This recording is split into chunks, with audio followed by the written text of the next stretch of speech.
everyone, welcome back to my channel. Today I'm going to be showing you how to do the join as you go flat braid method. This is a really nice, pretty detail to join in granny squares, especially if you want something different from the standard join as you go or just sewing your squares together. So I have taken 4 random squares actually from my crochet mood blanket project. So I'm going to be joining these together using the flat braid method. I'm going to be using a pair of scissors and a darning needle to sort out my ends, and for this particular project, because I've already used 4mm, I'm going to use a 4mm for the join as well. And this particular yarn that I'm using today is Stylecraft Special DK. I'll leave all of the links to everything that I use in the description box below. To start this technique, what we're going to need to do is first of all create our first square. So a border around our first square, because that is always going to be our starting point. And once you've done your first square, we can build upon that. So what we want to do is attach our yarn into a corner space. I like to do that by tying a knot, but you can obviously do whichever method you prefer.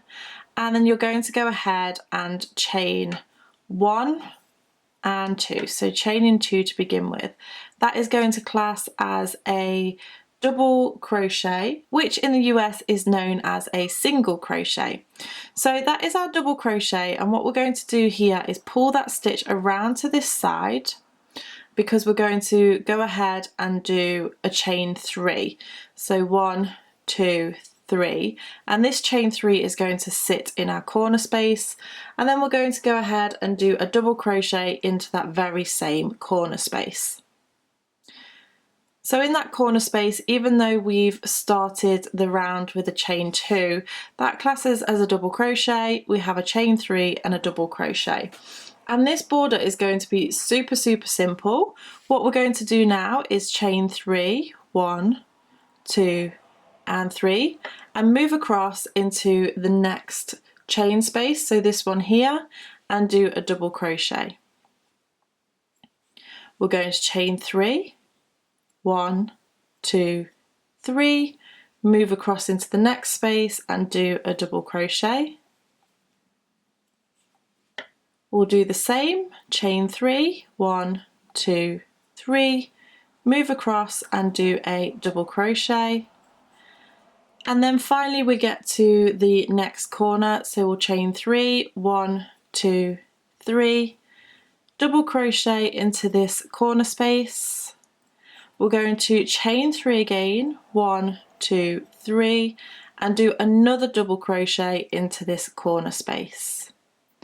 So we're going to do that all the way round. So we'll chain 3 again, and then double crochet into the next space.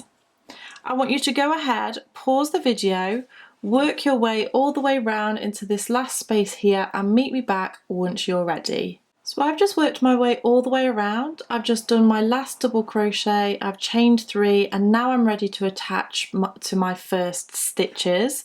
So because we started off with a chain 2, which was our first, classing as our first double crochet, we want to insert our hook into the second chain from the bottom. So this is the first chain here, and this is the second chain. Going to insert our hook, and you will look like you have 2 loops on the hook.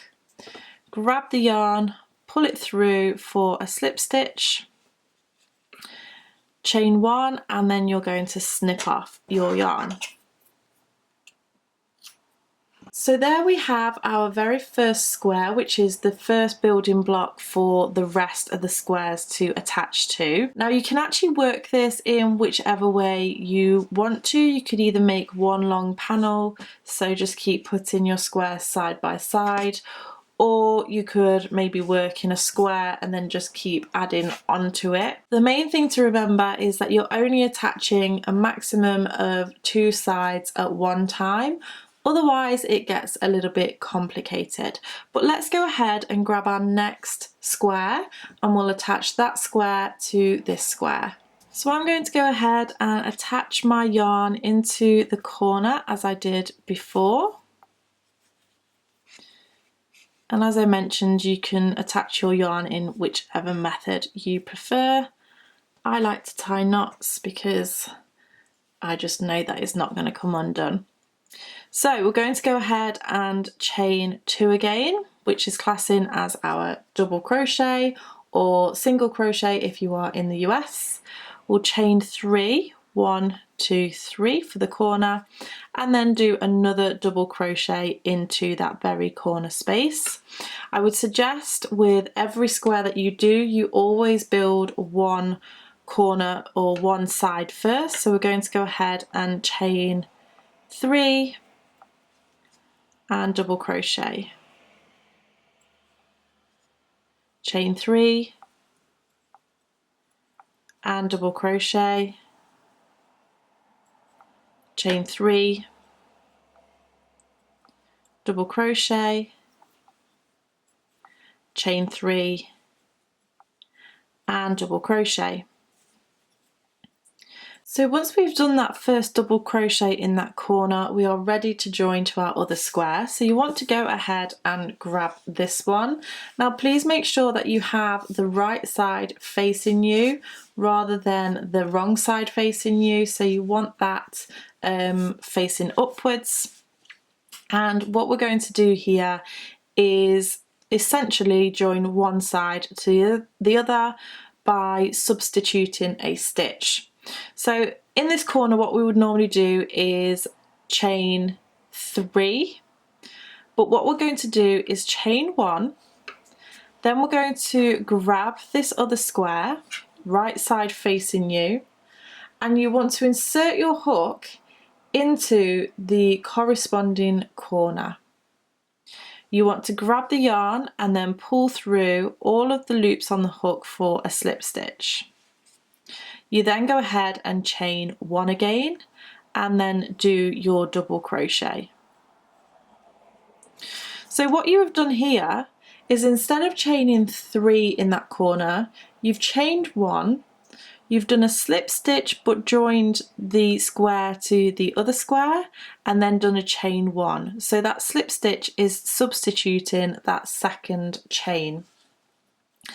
Now what we want to do is do exactly the same to move over into our next space.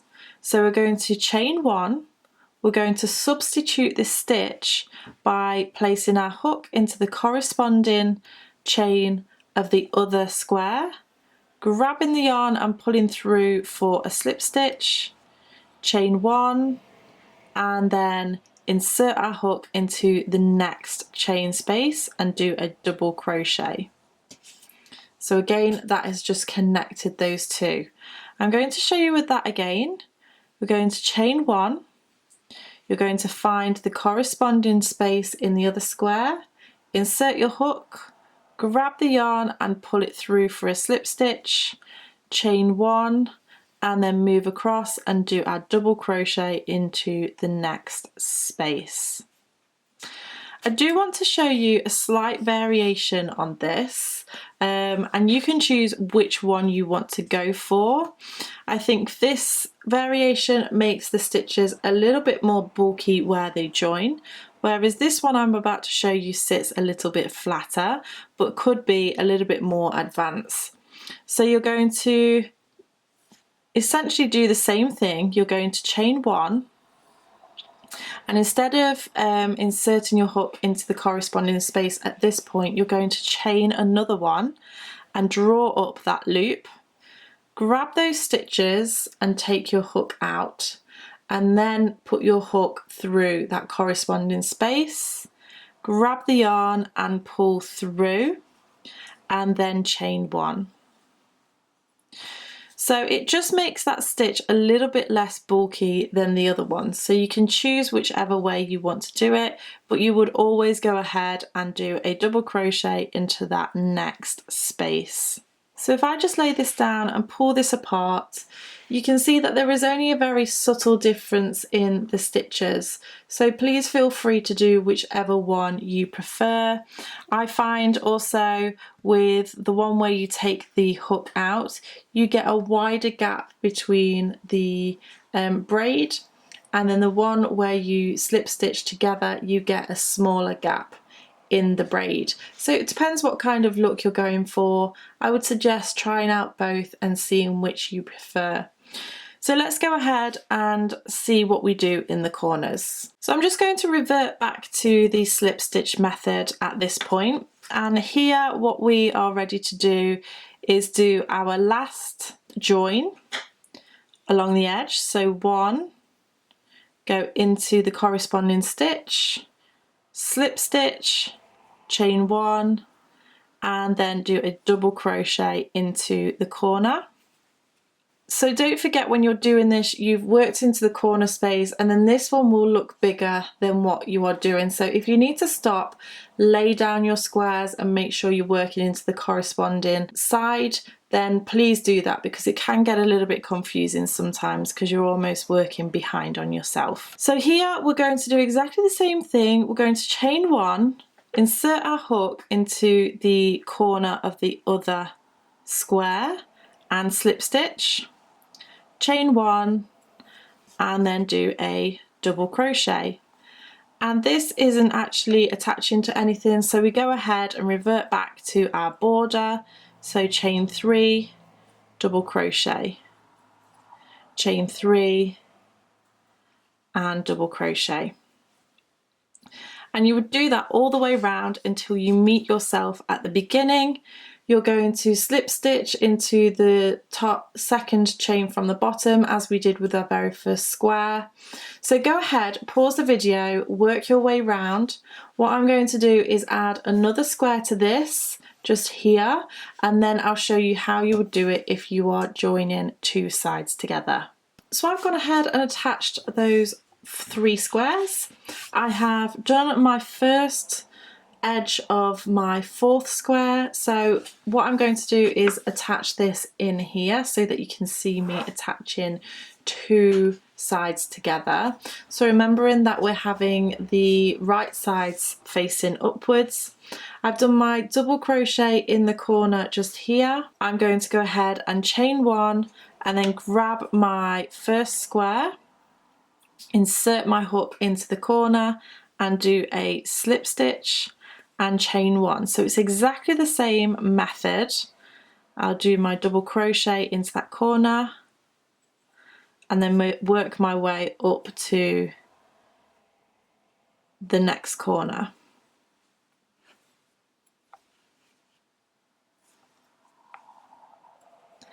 I actually find this method much easier if I am doing it sat at a table, just because I can lay everything down and it just kind of works out much easier for me.